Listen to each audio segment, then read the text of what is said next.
folks, this is Ian Steele, Editor-in-Chief of CGEM, and today I'm going to walk you through how you can quickly access our brand new easy reading format. It starts when you receive that exciting email from CGEM telling you that the latest issue is available. If you click, you will come to your home page. You have to log into the CAEP website, and you'll see, if you can read that bottom left, they show you the January issue.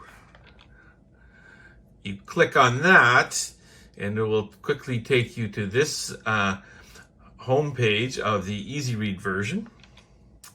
You'll get this little alert that we've got a couple of nice new navigation options that I'll show to you. So you can go then here to the table of contents, and you want to read this article on saving emergency medicine. Sounds interesting. So you click on it and it will take you directly to that article on page 15. And you will see here, Saving Emergency Medicine by some esteemed authors, Paul Atkinson, Ken McGregor, and Grant Innes. Once you finish reading it, go back to the first page and go to the top where you see that return button. You click on it and it will take you back to the table of contents where you started. And then you can choose another article. The only little tricker here is if you are reading an article, to get back to the table of contents, you have to go back to the first page of the article. So that's it, and I hope you enjoy.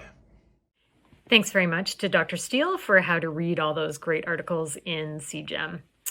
My name is Louise Rang, and I'm an emergency physician in Kingston, Ontario, and I'd like to welcome everybody tuning in this evening, this afternoon, and indeed even Thursday morning. We've got lots of time zones covered in this one. I'm coming to you from the traditional territories of the Haudenosaunee and Anishinaabe people, and I'm grateful to be able to play and work on these beautiful lands, especially during these fantastic cold, snowy winter days. This month's CAEP National Grand Rounds is part of our CAEP Emergency Medicine Wellness Week, and our theme this year is Humans, Not Heroes, which reflects the challenging times in which we find ourselves. A huge thank you to Dr. Lisa Fisher, who's the coordinator for CAEP Wellness Week, and who has boundless energy and imagination and seems to settle on exactly the right theme year after year. She oversees the content for the whole week, and in true EmergeDoc fashion, she's working tonight. Thank you also to the rest of the organizing committee, Drs. Rod Lim, Judy Morris, Chow Pham, Suzanne Bourramond, and Megan Kerr, and to all of those who've also contributed content. Thank you.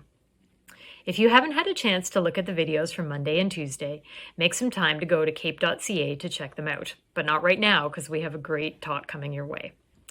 New content will be posted tomorrow and Friday. And of course, thank you also to CAEP Head Office, so Isabel Garcia, Shanna Scarrow, and Gail Chapman, who have helped our visions come to life. Questions for tonight's session can be entered into the chat and are being monitored by a medical student, Miriam Zadeh, who will organize our conversation and our chats, and we will try our best to get you an answer.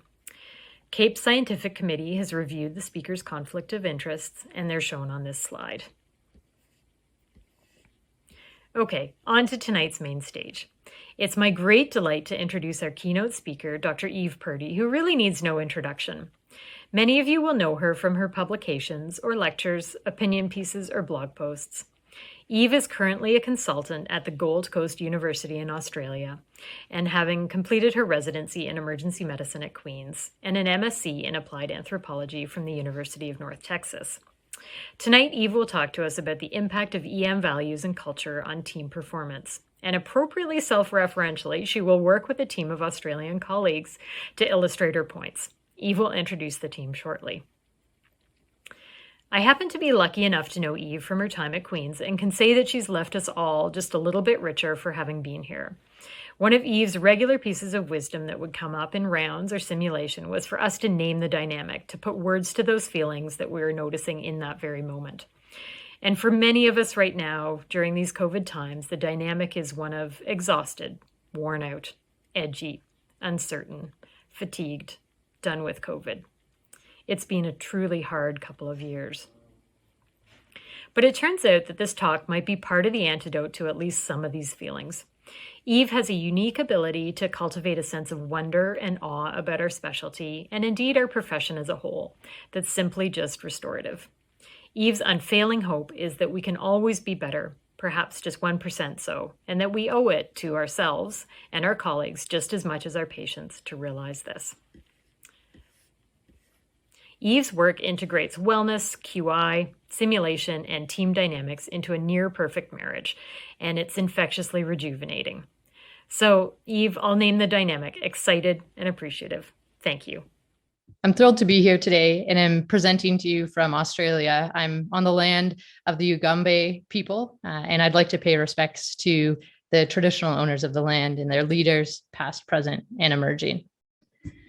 I'm so thrilled to be speaking and sharing today some thoughts about who we are as emergency physicians and who we are as a community of emergency practitioners. And together, I'm hoping we can think about a little bit about what we might become.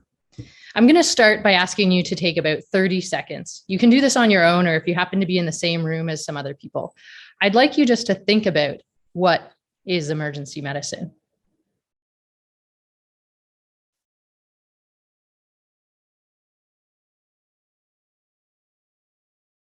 If you're so inclined, you can feel free to share some of those thoughts about what our specialty is, what makes emergency medicine in the Zoom chat.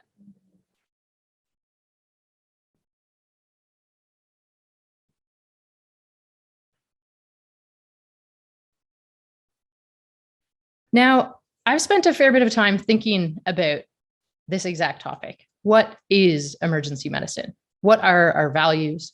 Who are we? What's important to us? And as it turns out, there's not actually an easy answer to this specific question.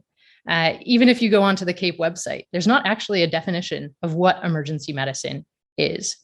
As an anthropologist over the past 3 years, I've spent time exploring emergency medicine across a number of contexts to try to get to the heart of what emergency medicine is. This is the best and the closest definition that I could come up with, one that aligns with our values and the way that we see our work. Capably navigating acuity and uncertainty together.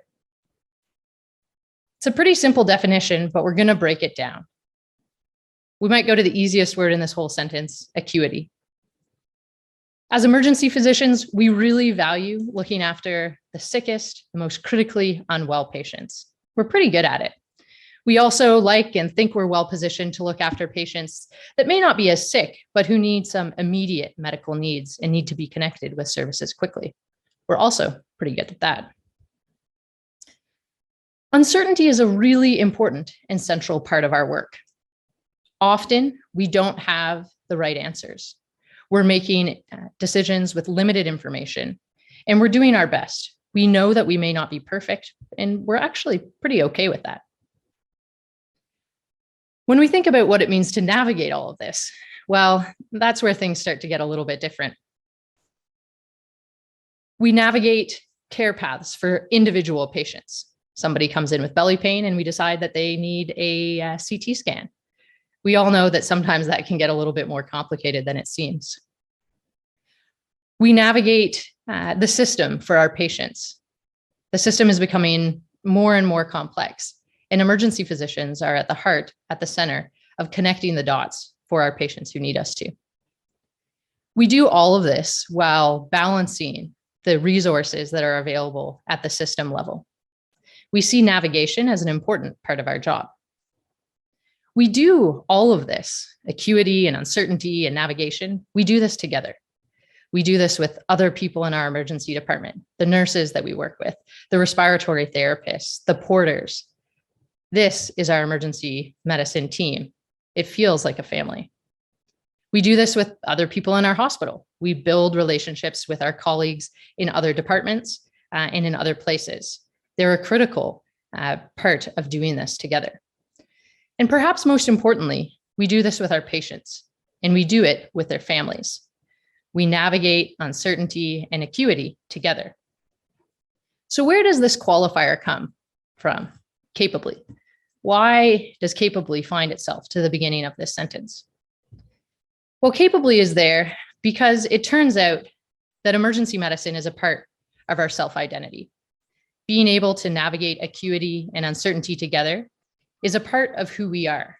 I'm not just an emergency physician. I don't just do emergency medicine. I am an emergency physician. And when I do those things well, I feel fulfilled and I feel happy.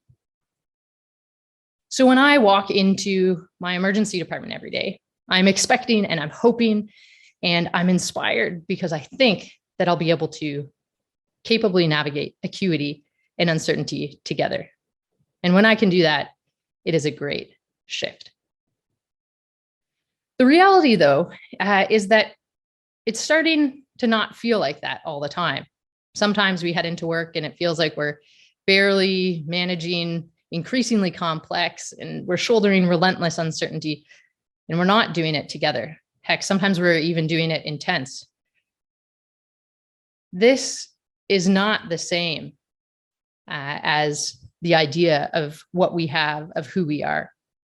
Now, I'm not going to belabor what contributes to each of those things that have changed, got us far away from our values, because I think the people who are on this talk and who are on this call know what those are in your own context. There's any number of contributing factors that are getting us further and further away from our values.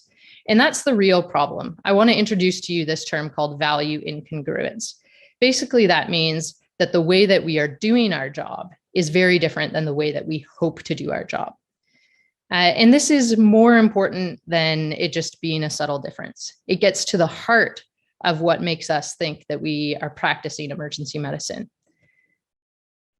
This is what happens when we start to experience a degree of value incongruence. We become a version of ourselves that we don't recognize. And I suppose this drift away from who we are, this capable emergency physician, is why we've started to have lots of discussions about wellness. And many of those discussions have centered at the individual level. And I think CAEP has done an excellent job of starting to move that dialogue more towards thinking about how the systems impact individual wellness. Because there's no doubt, while we are drifting away from ourselves, our systems are as well. Our emergency department starts to look less like this and more like a version of itself that we don't recognize. And so while at the systems level, we're doing all sorts of important work to get back to managing and working in a way that aligns really closely with our values, it's critical to realize that there's something else that we can impact on a shift by shift basis that may allow us to manage this dynamic, to manage this drift in real time. Because we can't solve all of these problems immediately. The need to solve them has never been more urgent. I think we saw this in a recent survey that came out in the Canadian context, showing that 60% of emergency physicians are showing signs of burnout. And the systems level fixes that we need to get back to our values are absolutely imperative. And I don't at all want this discussion or our panel today to get away from the importance of that at a systems and organizational level. But I'm hoping that as individual practitioners, what we can start to think about is there are small things that we can modify. And those things are our teams. What I've seen as an anthropologist over the past 3 years is that our teams are the buffer between our system level failures and our individual patients, but as well as us as individuals. Our teams are what allows us to mitigate this drift in real time. So we've all worked with teams that are dealing with a complex, challenging problem, and it's going really well. There's a degree of clarity in the air. There's this communication that's happening. Everything's going right.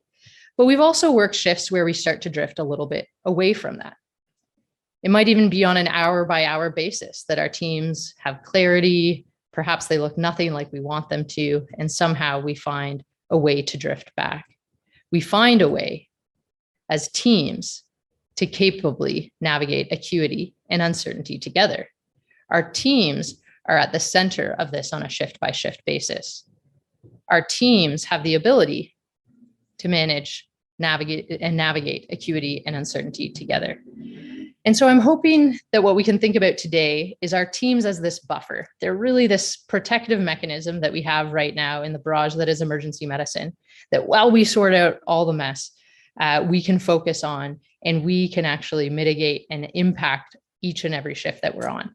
And I actually don't have a desire to tell you how to do that. What I wanted to do was invite some of my colleagues who I work with every day to join me in having that discussion, to join me in discussing some of the challenges that we have while doing so.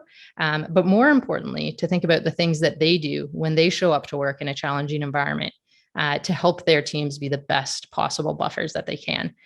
So without any further delay, I am going to go ahead and introduce an excellent and an inspiring group of Australian clinicians in the emergency department that I work with. And we are going to get a discussion started. I would certainly ask you to have any questions that you've got for the panel. Feel free to put them in the chat and we'll try to address them as we go. But I would first like to welcome Michael Summers, who we will affectionately refer to as Summers from now on. He has been an emergency department nurse for the past 8 years in a variety of roles, including as a clinical facilitator and as a part of the business practice improvement team. Summers has this unique ability to use humor to bring people in teams together. No matter the circumstances. It's like nothing I've ever seen before. And I am thrilled to have him join us. How are you today, Summers? G'day, Eve. I'm absolutely stoked to be here. I'm very excited. I am well today, a little bit nervous, but mostly excited, to be honest. Wonderful. And you'll see that Summers is wearing our excellent teal colored scrubs that the nurses in our department wear. And repping them proudly. That's wonderful. Well, we look forward to your insights. Next up, I would like to introduce Samantha Luck. Now, Samantha deserves a giant round of applause because she is in the final days of her specialist training. She has 2 more shifts left before she moves to regional Australia, where she will be a consultant emergency physician in Toowoomba. And she'll continue training in specialist pediatric emergency medicine alongside that. I've asked Samantha to join our panel today because over the past year working with her, I was a new consultant and she was a registrar in our department, and seeing her ability to lead her colleagues and her peers and her superiors from the middle is something that I have really, really admired. And I think we can learn a lot from your ability to drag your teams along with you. So thank you for joining us. Sam, how are you today? Hey, Eve, great, thanks. That's very kind of you to say. I didn't realize I was doing that, so it's good to know. I should have done a better job of telling you. We might get into little bits about appreciation and why that matters and how we can do a bit better, but obviously we should have a discussion offline. Next up, I'd love to invite Warwick Isaacson to join us. Warwick has an interesting history. He is a marine biologist turned high school teacher turned emergency physician. He makes the best fish tacos on the Gold Coast the same day that he catches that fish. So if you ever make it to the Gold Coast, get work to fish and cook for you. Beyond that, in our emergency department, he brings a lens as an educator and a true educator's educator, I guess you could say, to our department. And the way that you work with all of our teams to make us a better version of ourselves is something that I'm hoping we can pick your brain about, Warwick. How are you today? Yeah, how's it going, Eve? Thanks a lot for inviting me and for the kind words. So yeah, no, looking forward to it. I think it's going to be a really good discussion. Wonderful.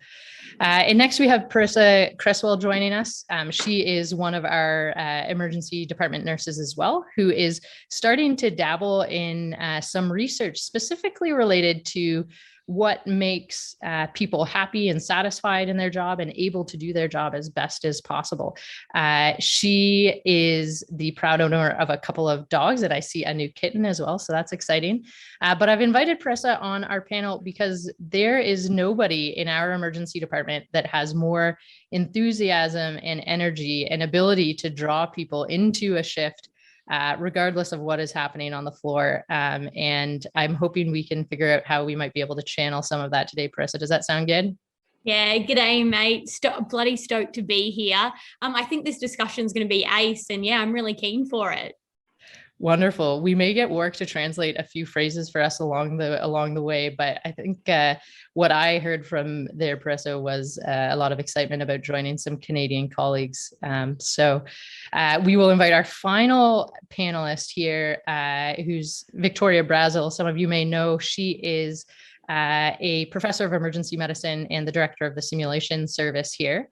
I've asked her to join our panel today because she is responsible for a high performance teamwork strategy at the Gold Coast University Hospital. And in that works with teams all around the place to understand how they can do their work better together. So has some insights about team science and may provide a few frameworks to make sense of what our panel gets talking about. How are you today, Victoria? I'm very well, thank you, Eve, and thanks so much for inviting me. And it is pretty special to be able to be here with some of our colleagues, because too often we're trying to talk about them and not with them. So this is great. One of the other things I just point out, even as you did your introductions, is how making things explicit and overt is a really helpful thing, because many people do this great work and we don't yet know the names to put to them. And that's one of the things we certainly try and do in team development and team coaching. Well, we will be turning to you throughout the morning to give us some actual names for those things that we maybe know, but don't know exactly how to talk about. So I thought to get us started here, I wanted our panel to think about what are some of the challenges that we have when we show up to a shift. So people in the audience in our panel, I want you to picture the last shift that you showed up to. Perhaps the department was overcrowded. Perhaps there was a high degree of acuity. Maybe there was lots of handovers, a challenging shift that you showed up to. And at work, I'm wondering if you might be able to share one or two of the things that you find most challenging in some of the shifts that you've had lately. Oh, thanks, Eve. Yeah, the shifts lately have been tough. And that's just because there's just so much uncertainty, because with the new COVID wave that we're experiencing here in Australia, there's just the run sheet for the day tends to change every day, or if not twice during the day as well. So no one knows exactly what we're actually dealing with. So a lot of the questions that we have from our nursing staff and our sort of junior doctors are to do with, like, what are the testing protocols, which patient goes where? And there isn't actually a correct answer to those questions. So one of the themes that we've been trying to use is just basically use common sense and advocate for the patient. And that generally goes a long way to getting you through. The other thing that has, oh, sorry, Eve. Yeah. No, go ahead. That's fine. The other thing is just the fatigue from the staff, in particular our nursing staff, because our nursing staff have been really short. They've all been doing huge double shifts. And that fatigue, after doing that for a couple of months, is really setting in. So from the medical perspective, we really can step in and help our nursing colleagues with some of the tasks that they do as well, and certainly should be mindful of exactly what they've been, like how they've been carrying us those last couple of months.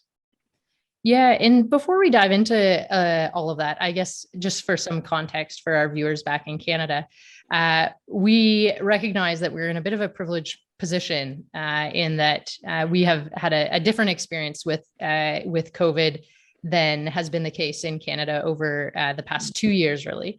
And so we're actually at an earlier stage in some of the learning around the clinical side of COVID. Our emergency department departments have been struggling with all sorts of other issues related to access block during that time that are relevant, but we're certainly mindful that our acute experience with COVID is a little bit shorter than yours. And even with that, the fatigue and uncertainty that Warwick is talking about is very real in our departments.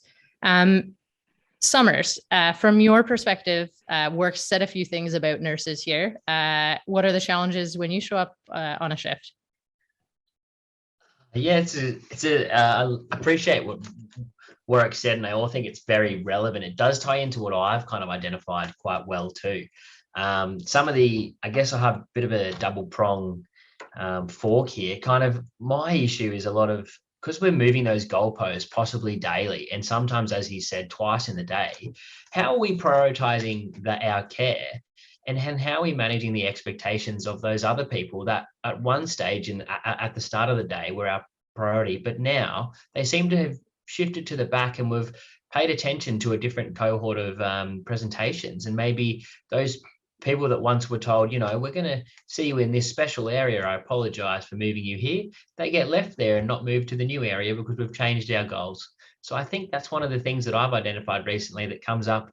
And I guess that leads me to a second area, which is how do we prioritize these people and give them the expectation? Do we get a senior medical officer to come out and say, hey, look, I know you want to talk to a doctor because they're the ones that might be the best to sort this out? Or do we say, look, are you happy if you can have this discussion with me? I'm open-ended and I can talk about whatever we need to. What can I do to get you across the line to help you out today? They're two of the things that I've really noticed lately. Yeah. So when I listen to both you, Summers, and Warwick, what I hear is a lot about some challenges with navigation and maybe feeling like we're not capably navigating through our emergency department care in the same way that we usually would. And that makes us feel like we're maybe not doing our job as well. And a little bit about perhaps a little bit of uncertainty is okay, but maybe too much is problematic. Vic, I don't know if you have any thoughts about these issues or these bugbears from Summers and Warwick from a team's perspective. Why is this challenging for our teams? Well, the first thing is to empathize with them. And I think particularly what Summers had to say illustrates your point about how difficult it is when patients being at the center of our care is so central to us, and then we find we can't do for them what we feel they need. That's very inherently distressing. But to try and draw this back to a bit of a framework, there was a lovely scoping review about the sources of teams' stress in the Scandinavian Resuscitation and Emergency Medicine Journal last year. And they basically identified 3 things that cause teams to be stressed. One is what they call performance pressure, which is what am I doing a good job? How do I know I'm doing a good job? And so the shifting goalposts that people talked about is difficult. We normally know if we're doing a good job on any given day, whereas suddenly we're not so sure. Am I going to be the person that manages to break the infection control? Am I going to be the person that admits the wrong person or discharges the wrong person? The second source of stress was role pressure. And this is, again, exactly what Summers and Warwick were talking about. Hang on, I'm the tent doctor. What does that even mean? What does a tent doctor do? So suddenly my role is uncertain as well, and this causes stress. And the final one is time pressure. And I'd argue for us that is always there, and that's a central part of emergency medicine. Everyone's familiar with those challenges. So in some way, that's possibly the least at play here. But I think what's really interesting in this scoping review, they say, well, what happens to teams when they start to experience this stress? And what is they narrow their focus down at the very moment they should be taking a step back and being strategic. They tend to narrow their focus down and just rewrite that run sheet again to fix one problem, even though it might create a new one. And the second thing they do is have very unclear responsibilities, because Summer's not so sure if he should get Warwick to come out to the tent or if he should sort it out himself, or maybe get the acute Dr. Eve to come and sort it out. And then the shared mental models break down. And so the things that we can normally rely on to understand these things, we can't rely on anymore. So I think I really I love the article. It was, and I can put that in the chat for people if you want to put it then out there for people to look at. But I think that really helps understand this great feeling of unease and this mounting stress that we have. Yeah, I think that's very helpful. And hopefully what understanding our team stress will do is actually allow us to move forward and think about some strategies that we can use to more positively approach these types of issues. And I guess that's where I want this conversation to go a little bit. So Sam, I think you've been working in the department for a while and have felt some of these stresses at the team level. What are the things that you do when you show up to a shift to try to help your team through that? I think a big one for me is making sure I know everyone's names. It seems a bit ridiculous that a year into working in Gold Coast Uni Hospital, I still don't know everybody's names, but I really struggle. And particularly now we're all in PPE 100% of the time, and all we're sort of relying on is sort of essentially the eyes and maybe a bit of the nose. I find that really challenging. And so at the beginning of the shift, I just try and make sure I know everyone's names. And if we can, certainly, I'm looking in our PED section at the moment, certainly we try at the beginning of each shift to do a quick huddle where we get the team together and run through what we would do if a resus came in. And that serves as a bit of a reminder to make sure that we're going to fully gown up for every patient if it's going to be a resus, even if we don't know whether or not they're COVID positive. And I think for me, that's been a really important thing, because I find it really hard, and I think it makes it feel like a dehumanizing aspect if you're sort of just pointing at people and going, I need you to do X, rather than being able to say, hey, Eve, can you grab this? Or Paressa, can you do this? I think that's a lot nicer. Yeah, I really want to zoom in on this idea of names and focus on that for a second, because I think it's easy to write it off as a COVID problem. I assure you it is not in healthcare.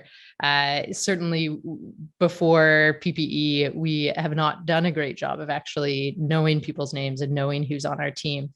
And I think you highlight really some of the importance behind that. Vic, we've done a little bit of research on familiarity and why that's important. Do you want to tell us a bit more about why names and maybe the little huddles that Sam talked about as critical for our teams? Yes, well, of course, I'm really reflecting all the things that you have discovered in leading the research on this, Eve. But you're quite right. When it comes to thinking about team familiarity, that becomes, and you showed that when we were looking at what are the sources or barriers to psychological safety and hence performance in our emergency department, team familiarity came out as the number one. But that said, it isn't just our work in emergency medicine. I've certainly found in the teamwork development I've done with the labour and delivery teams and with the operating theatre teams and in ICU, these actually quite small interventions can make a really big difference. And I've really been astounded by creating these anything from 1 to 5 minute teams getting together and talking together, and what that can do to set the tone, to regain those shared mental models, and to reduce all that uncertainty that I think we heard about as the challenges. But it is actually a tribute to you, Eve, and people should look out for more publications coming from Eve about psychological safety, but in particular, the central role of this concept of team familiarity. Yeah, now I think there's a number of us on this call who understand the importance of it, but actually taking that from an understanding and into action can be a little bit harder. So Sam says that she likes to get to know everybody's names. I know Warwick likes to do that too, but I know he doesn't actually do it all the time. Warwick, what gets in the way of you doing the things you want to for your teams? When it comes the to start of shift huddle is just so valuable. And I know that, but I still don't do it all the time. And I think that one of the reasons is that when you're taking a handover at the start of the shift, you may be dealing with 15 patients who have plans that you may not necessarily agree with. And your own personal stress level then gets in the way of your ability to actually project out to do the right thing by the team. And I've thought about it, and you're doing your team such a disservice. And that 5 minutes that it takes to actually embrace like all of your team members into the plan for the day ahead, it's just such a worthy 5 minutes, but you sort of internalize your own problems and then they trump that of the team. And it's a definite failing on my part, and something that that I do and I regret. Well, I'm going to challenge you a bit on that, because Warwick, you're human in the theme of the CAEP Wellness Week. You may seem like a hero most of the time, but you are but a humble emergency consultant. Paressa, what gets in the way of you telling Warwick to do a huddle? Thanks, Eve. Well, crikey, there's so many reasons why we don't do our huddle. Sometimes you go on the floor, and as a floor nurse, it looks like a dog's breakfast. You don't know where to start. It's overwhelming. And then because like what Warwick brought up, we're usually fatigued. We've done extra hours. We're doing a double. And as a floor nurse, I can't go down to the billabong and create more staff out of mud. I just have to, work through it. So with that on board, you feel like a bit of a squash toad. So with that, I think you just get so overwhelmed in the now that you don't stop and take a breath and go, hey, I can put aside 30 seconds to introduce myself to everyone and spend that time. But I think because we're so fatigued and just overwhelmed, that really gets in the way, or for me anyway. Yeah. So what I'm hearing here is lots of good intentions, but then coming back to Vic's original framework, this idea that we narrow and we focus instead of coming back out to a strategic level, and that being a fairly natural and normal things for teams to do when we're stressed. Vic, do you have any comments on that? Yeah, I think this is really interesting. And just to introduce another even simpler framework, there is a difference between the task work that we do and the teamwork that we do. And this becomes a particular challenge for leaders, because what Warwick just described was, I am torn between trying to do the teamwork leadership that I know needs to be done versus the task work leadership and just getting in and doing it that I feel is my immediate priority. And this is not unique to healthcare teams, but I think healthcare teams haven't done a very good job of outsourcing the team leadership. And if you look at things like sporting teams, that's why they have coaches, because those coaches do a lot of work in helping the team work, which allows the leader to still obviously contribute to that leadership, but also to think about the task work. And I think by vesting both of those priorities in one person, we have set ourselves up a little bit for actually quite unrealistic demands in some situations, and the kind of trade-offs that's where it's talking about. And I wonder if there are, I don't know, but I wonder if there aren't other models where we could think about people taking a bigger role in helping to develop and coach a team and taking responsibility for that. Yeah. Now, Summers, I've worked with you on the floor where I feel like you have done a bit of coaching for me on what I should be doing. What do you see as your role, and what helps you feel like you can do that on any given day on the floor? You can help us be a better version of ourselves. I am flexible. I will fill the void where it needs to be filled, I think, a lot of the time. And that comes with, I think, a little bit of confidence that I've built up over the few years that I have been there. Sometimes when the department is chock-a-block and you need a chocky bicky to sort out your day, it is easy to encourage people to come in, as Paressa said, a lot of the nursing stuff, if we can bring everyone in together, have the same goal, whether it be 30 seconds or 5 minutes. There is not a person working in emergency department anywhere in the world that will not appreciate a laugh at one stage or another, whether it be an offhanded comment, or we can start the thing, introduce yourself. You know, sometimes I tend to, for the lack of a better word, take the P out of myself sometimes, and it breaks the ice with this group. So you've got 15 people in a pod that go, why are we doing this? I've got things to do over here and got things, and you say, look, g'day, my name's Michael. I forgot to eat brekkie this morning and I'm absolutely spewing about it. But hey, if I get some chocky bickies and I can help you guys get together today, let's do it. All right. And then maybe I can get down the road and get something to help out the team. I think bringing everyone together is my kind of flexibility role, whether it be in the middle of a really sick patient. We'll try and dedicate some time just to get everyone on the same page. And I think together we would do such a better job. As Warwick said, if we can really set aside the 5 minutes, we can save ourselves 5 hours of stress. So just before we dive into some kind of institutional and organizational supports that might allow us or help us do these good things, I just wanted to translate chocolate bickies for the Canadian crowd. That is some chocolate cookies. They're hard to find in our department right now, but if you can get your hands on them, very well enjoyed. There are definitely none in kids. None in kids. Fair enough. Can I just make a little point here? And that is one of the things that team coaches need to do as they try and explore where teams are at and align their work and their behaviors with their values, is to identify positive deviance, like you have kind of identified in this group here today, Eve. Mm-hmm. So one of the unfortunate things about some of our approaches to trying to improve is we try and find the people who are no good and fix them. Now, maybe that's a useful strategy, but one of the other approaches that we can take is to find the people who are extremely good and who are contributing to leadership and teamwork in ways that is exceptional, and try and think about what it is that we do and help the rest of the team to get on board with that. So as I look around and, you identify people like Paressa and Summers and Warwick and Sam, and you think, well, okay, I have seen what they do. How can I deconstruct that a little bit in ways that clearly they don't even quite understand, and encourage others to do that, because there's so many lessons in what we do right. Mm-hmm. And where do you think, Vic, how we should be doing that? How can we operationalize that in our departments and in our organizations? Because we're going to see this talk, but none of our colleagues in the department are going to see these excellent people talking about why they make such a positive impact on the floor. So how should we be doing that?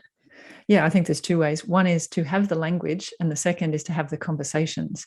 So we've talked about a few frameworks for thinking about teamwork today. And I think it's good for all of us to have a lexicon that allows us to actually name things and talk about things. And secondly, to get an opportunities. And we've talked about the pre-shift huddle, but I would say the end of shift huddle is also an opportunity where we can say, and some appreciation to our team, but don't just leave it at that. Actually go a next step and say, yeah, it was great working with you, Summers, but this is why, and this is what you did. And others, I'd be interested to know how that affected you and what else could have been useful from me if I've been the medical consultant on for those shifts. So I think having the language and then having the conversation, and then Summers, we can pick up stumps and go home. An excellent cricket reference there for the crowd. So Warwick, I know, and I have seen you actually have a variety of other conversations. So we've talked a little bit about pre-shift huddles, but there's some other things that can really get our teams operating at the best version of this kind of buffer between our systems and our patients as we can. And I've seen you do a couple of after action reviews with some of our sick patients. Can you tell us a little bit about that?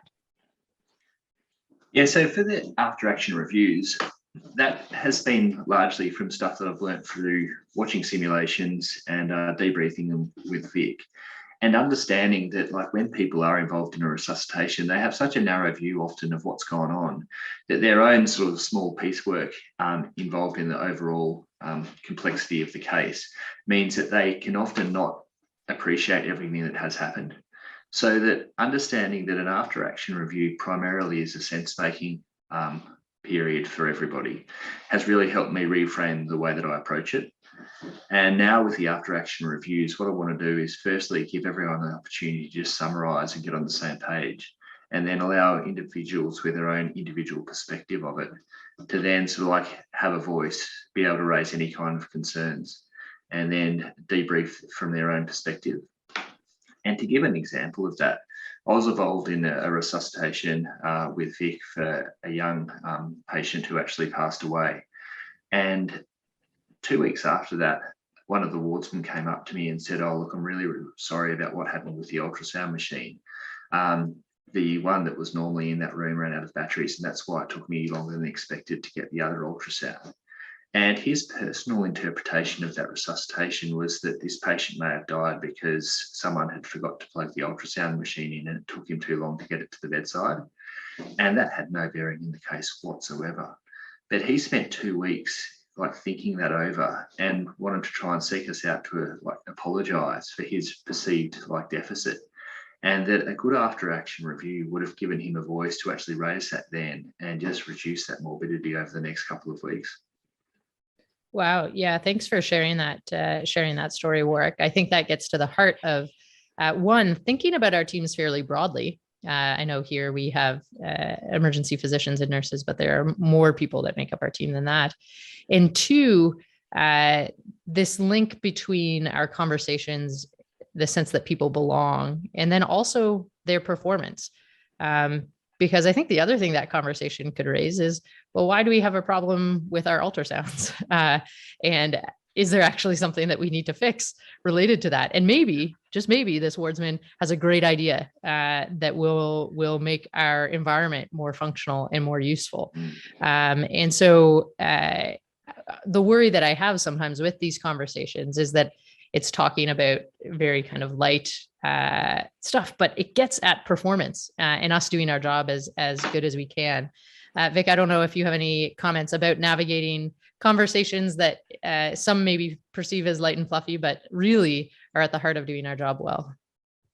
Well, I think what they, just as you indicate there, they can be the connection then also to those both individual and system level interventions that we know help us do our work well. So I think it's not just also about reinforcing the team and addressing individuals' needs in the team, but it actually then spills back out to those other layers that you have indicated help us capably navigate uncertainty together. So, but I think they're hard to have as well. And interestingly, in that case, we we did have a after action review or a hot debrief, but it's very hard when you've got 15 or 20 people who are involved in a case. And I think just normalizing, though, the fact that we will have reflective conversations about what goes on and try and help people make sense of them is a good thing. And I think, unfortunately, a lot of this so-called debriefing literature has been very situated in maybe cases like that are more critical and distressing, whereas I think we're going to have better conversations in those situations if we talk about other things like how did we go getting to CT safe and fast with someone just the other day, even if it wasn't something critical. How did we go doing that RSI in a toxicology patient that wasn't particularly difficult, but which we could just run through the process. So I think normalizing performance conversations is also a really powerful thing for a team. Yeah. And to do that around cases that aren't so wrapped up in people's identity or other emotions makes having those conversations around getting better a little bit easier. Now, I am aware that we jumped into this conversation all from what Sam does at the beginning of her shifts to get her team aligned. But I know Parissa has a few things that she does to help teams capably navigate uncertainty together when it feels like the odds are stacked against us. So what types of things do you do to help your teams, Parissa? Well, Eve, you know me too well. And what I absolutely love is just appreciating the heck out of the staff I work with. Because like I said before, I can't create stuff. So I may as well adore the ones that I'm working with and just remind them how much I do adore them and that I do. So I guess, what does that look like? Yeah. So 2 things for me that I try and endeavor each shift is doing these frequent individual check-ins. So whether it's a doctor, a nurse, a wardie, a radiologist, checking up on them and saying, 1, have you had your break? Because I think with fatigue, it's so toxic that, and because there's so much to do, you think, oh no, like a break isn't important. That's okay. Like I'll have a chalky biscuit and a cuppa when I get home, or more like a beer. But you need to make your colleagues have a break. And even if it's just helping with the patient load, or even just finding a bladder scanner for your colleague, because sometimes they go rogue in the department, or even just doing like a rat test. So then it helps that patient flow for your colleague. It actually, those little things add up. And I don't think people realize how much it means to people.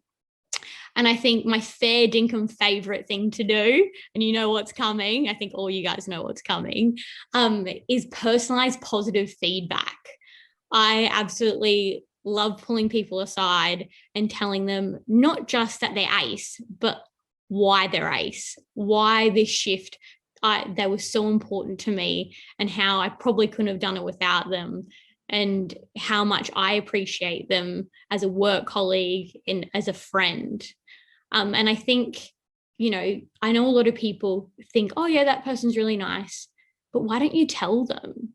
Have the confidence to go up to someone and tell them why you think they're great, because 100% they'll love it. And I have had no restraining orders so far. So I feel like that's a positive. Well, I mean, just speaking from some personal experience, Parissa, I remember about a year ago when I moved down here and was a new consultant in a new system and felt entirely overwhelmed and like I didn't belong. And we had one of these conversations where you gave me feedback about a very small thing, and it made me believe that I could come back and do it all again tomorrow. So these small conversations, these small moments, they do matter to people, but it also makes me more likely to pass that along to somebody else on my team. I just, with our 10 minutes left, we could talk all day, but just want to encourage anybody in the audience to ask any questions or to challenge some of our ideas, to push us on the practicalities of how we do some of these things, or any other reflections or tips that are used by others to make their teams the best buffer possible. While we're waiting for some of those questions to come in, Summers, I thought I might ask you one more question, and specifically as it relates to, I know you've been doing a lot of work kind of at the staffing level and rostering, and do you think there's any organizational level interventions, things about the way we roster, the way we set up our teams, that might seem a bit heretical. They might seem a bit crazy, but would maybe help our teams do a better job? We've had some interesting changes in the last few years. I think some of you might be familiar with our original, when we moved to this hospital, we went away from team nursing. So we changed our roles into being individualized and accountable nurses. And that was what they stated that as. So they wanted more accountability for our patients. So we went to a 1-to-3 ratio in our more acute areas, whereas that used to be 2 nurses to the 6 patients potentially. Now, we've only recently gone back to team nursing, and it's been what I would say, a change for the better, my personal opinion. Don't quote me. But we've seen this change back due to, I think, a lack of teamwork or possibly people a bit disconnected with one another, and roles and responsibilities are becoming quite difficult for maybe one person with 3 acute patients, and someone else may have some empty spaces. And to bring it back to team nursing, we share conversations, we get to know who we work with better. These huddles and things become quite easier, that Sam's earlier mentioned. The goalposts that Warwick mentioned earlier are coming more into line because we're talking about the same goals with our patients across, and we're sharing our experiences. And hey, those breaks that Paressa has just mentioned, they become a bit clearer and easier to see too. So we are moving, changing our model in the department to reflect our needs. And at the moment, our needs are teams. And what better place to, discuss that is than a forum like this. Yeah, Vic, do you want to comment on some team-based rostering and why that might be important?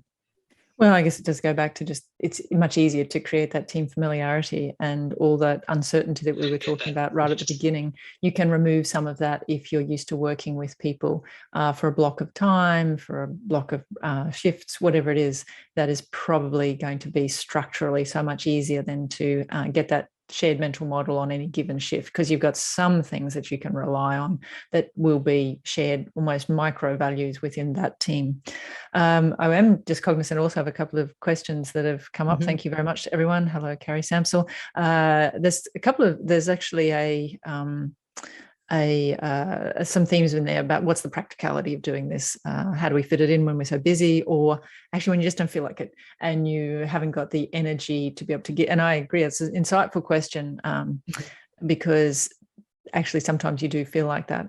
And I think the first thing to say is, I don't have a perfect answer to this. We all know cognitively the answer, which is you take 5 seconds and it saves you 5 minutes, and you take 5 minutes and it saves you 5 hours. We all know when we haven't done these things, the stuff that sometimes we have to unpick because of the failure to have a little plan. Now, that is easy to say. I'm totally aware of the fact that it's sometimes hard to enact. But I think what it brings up is, and I suppose one of the things that I might bring to this conversation is, we think we know each other and our work in emergency medicine. And I've had some quite interesting insights when I've gone to other teams and I haven't been able to assume what I think about a team. And I found I've been much better at exploring people's work, the things that gets in the way of doing some of this teamwork, the things that gets in the way of people doing their task work, because I'm not as familiar with what they do on labor and delivery. I'm just not as familiar as what they do in the ICU. And so I think if for people who are looking to lead and coach their clinical teams, probably we need to spend a bit more time asking questions and diagnosing before we then jump into a solution.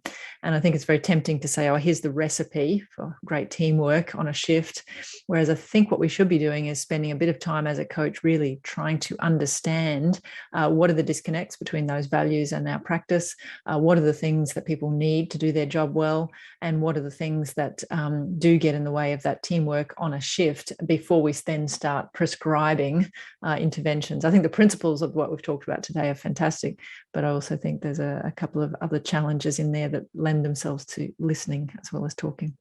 Yeah, and I would just add, specifically the work that I've done as an anthropologist is so contextual, and everybody's emergency department is different, and the practicalities of sorting out what your department needs is something that takes time and trust, and maybe just an applied anthropologist. So I'm kidding. This is something that you can all do. But I am aware that we're just running out of time here. And I wanted to give our panelists a final say in any top take-home tips when you show up for your next shift and you are hoping to help capably navigate acuity and uncertainty together. What would you suggest, recognizing that a prescription is not perfect, but ideas are where we start? Warwick, do you want to give us your top tip? I suppose for me, like I just labeling the dynamic, saying that this is stressful and uncertain times. People are tired, and just to be gentle on yourself and each other. And for me, that definitely helps, because I'm not performing at the level I would love to perform at in an ideal world. But normally I'm doing a pretty good job, and I should just be grateful for that. It comes back to naming the dynamic. The people at Queen's are glad that I haven't changed my riff there. Yeah. Summers, what do you suggest as a top tip for showing up and helping your teams be the best version of themselves? I am learning from every single person in my team, and whether that be cleaners, wardies, nurses, doctors, allied health members, pharmacists. I am just taking it all in at the moment. When it gets tough, I take more in. And if it gets tougher, I try and take more in. So I'm just trying to learn from every single person and build a better me. And if they learn from me, I think it works both ways. Well, we may be coming for some of that departmental wisdom shortly as we try to navigate this all. Sam, top tip for our Canadian listeners? Yeah, I think, I'm about to head to work, and I think I'm just going to jump in and say to the guys, okay, who needs a break, and what can I do that will make what you're doing right now easier? Because I'm coming in fresh, and you guys have been here for, 5-6 hours. So, let the fresh team come in and take some of those jobs off you. And some practical things to facilitate that. I like it. Parissa? Well, I guess you have to remember, like, it may look like a dog's breakfast. You feel like a squashed toad, but remember, you're not alone and you will get through this. And the best thing about an emergency department is kind of like what Summer says, we're a team and we're a family, and you do change people's lives. And that's the best feeling to have. So just don't give up. Yeah, I think that's is certainly a wholesome message. And I feel that on the floor when I'm working from you, that we can get through this. So a bit of a beacon in challenging times. Vic, what would your take home be for our listeners? I would agree with all those suggestions so far because they are excellent. And I would add trying to also create this teamwork conversation at a strategic level. And I think designating some people or person in the department to be trying to continually push the agendas of have we got some language and some opportunities to talk about our teamwork and helping people advance their own personal skills in that as well. Well, thank you very much. I certainly look forward to showing up for my next shift so that we can all capably navigate acuity and uncertainty together, or at least give it a crack. I think I'm going to pass it over to Louise to end things out for us here. Thanks for joining us. Thank you all so much for such a fascinating conversation tonight on appreciating and cultivating our teams. And I think discussions like this, I think, get us a little closer to recognizing ourselves again, Eve. So thank you for leading such a great discussion. And Parissa, I think across the Canadian Emerge departments tomorrow, you may find that people are being called ACE and told exactly why they're ACE, which is not part of our normal lingo. So thank you to all of you. So to Eve, Warwick, Summers, Samantha, Parissa, and Vic, thank you for sharing your knowledge. And if you do see a rise in Canadian applications to your department, I think you'll know what the index event is. So. And to everybody who tuned in tonight, thank you very much for sharing a little bit of your precious time with us. Thank you.